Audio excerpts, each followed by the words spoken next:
peixes predadores marinhos são parcialmente responsáveis pela dinâmica energética na cadeia alimentar marinha, atuando através do controle da biodiversidade dos consumidores basais e intermediários. Apesar de sua importância, estes predadores estão sujeitos à pressão da pesca e à perda de habitat em todo o mundo, inclusive em ilhas oceânicas como Trindade, um dos pontos mais isolados da plataforma continental, mas que funciona como local de abrigo, alimentação e reprodução de muitas espécies de peixes residentes e migradores. Essas espécies podem atuar em diferentes níveis de profundidade no ambiente marinho, indo desde a zona pelágica até as regiões mais profundas. Mas como será o funcionamento dessas comunidades onde eles estão? Existe algum nível de competição por recurso entre eles? Predadores que têm preferências por zonas pelásticas podem utilizar os mesmos recursos que os demersais? E os peixes que transitam entre esses ambientes? Como funciona a partilha de recurso entre eles? Para responder a essas perguntas, iremos explorar os peixes pelágicos, metopelágicos e demersais, onde compararemos os nichos tróficos ocupados por 6 espécies de peixes predadores e o potencial de divisão de recursos feita por eles. Para isso, realizamos, em 2017 e 2019, expedições científicas à Ilha da Trindade, para estudar a ecologia trófica dos peixes predadores a partir da perspectiva de isótopos estáveis. Mas por que isótopos estáveis? É porque eles são átomos de um mesmo elemento químico e possuem a mesma quantidade de prótons e estão presentes em toda a biosfera, e a sua distribuição mostra como os seus componentes se conectam e como o fluxo de matéria e energia é transmitido entre os organismos.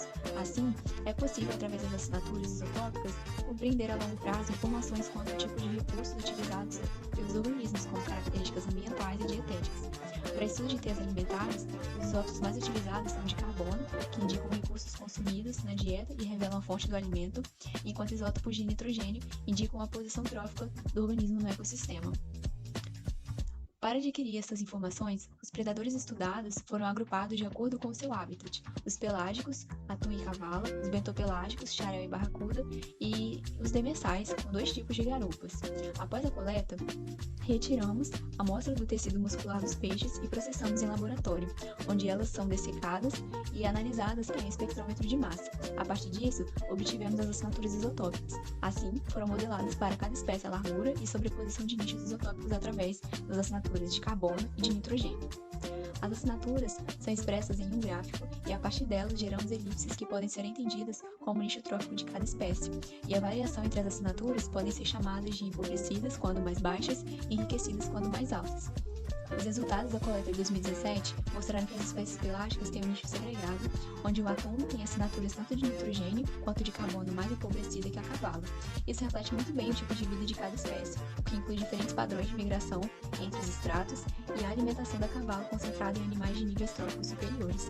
Enquanto os bentopelágicos, podemos observar que a barracuda tem um nicho bem maior que todas as espécies analisadas, enquanto o xarel tem menor amplitude em relação à barracuda, porém mais enriquecido em nitrogênio.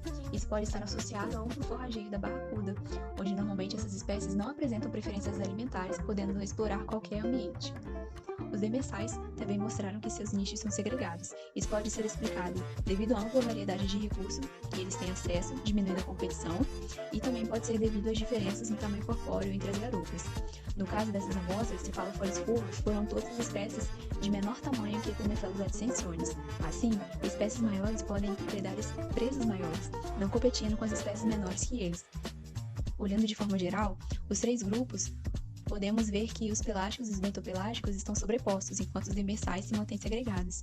Isso pode ser explicado não apenas pelo comportamento dos predadores, mas pela própria migração e movimentação de suas presas. Comparando as 4 espécies coletadas em 2019 e 2017, podemos ver claras diferenças, principalmente quanto aos valores de nitrogênio, indicando que pode sim haver mudança nas assinaturas das mesmas espécies ao longo de um período.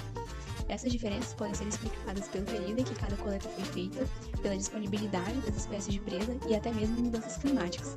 Assim, neste estudo foi possível verificar que os predadores ocupantes do mesmo extrato marinho atuam de formas distintas na biodiversidade, evidenciando a influência de sua presença e como a perda dessas espécies é prejudicial para o ecossistema, o que ressalta a importância de estudos a longo prazo acerca de predadores para a obtenção de informações para a criação de medidas de proteção e manejo destes peixes.